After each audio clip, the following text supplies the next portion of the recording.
So I actually used to be a professional poker player, and I was the lead instructor for the World Poker Tour boot camp. I used to travel around doing seminars, teaching people how to play poker and doing a lot of poker coaching. And poker is life, kind of the way sports are life or baseball is life. You know, the mental game is such an important component.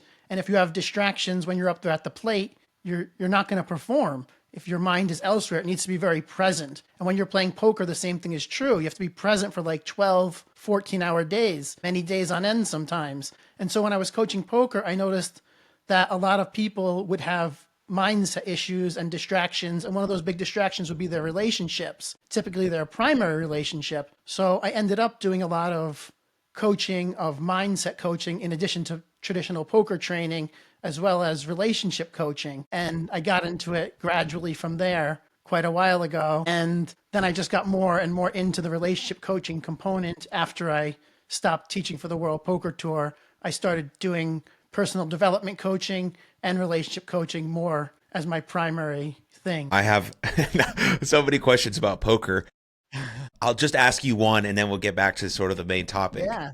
But what makes a great poker player? Because I find it very, very fascinating. So the biggest thing that makes a great poker player is consistency. Consistently showing up, making correct decisions over time, regardless of the outcome. Poker is a game of incomplete information, and it's an inaccurate feedback loop. It's not like if you do make the correct decision, you win the hand. Often you make the right decision and you still lose. And you have to go right back up there again in the future and keep making those good decisions, even if you're losing hands, because it's the long run that matters in poker. So as the number of hands you play increases, the likelihood of you winning if you make correct decisions also increases. So having that positive mindset or that positive frame of not being results oriented, but being decision oriented, focusing on making the correct decisions over time is the biggest thing. And doing that as consistently as possible with regard to the mental game is the thing that sets like pros apart from amateurs.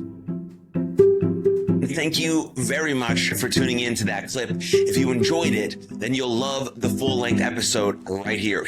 Right here. Click it. Go ahead. Go ahead.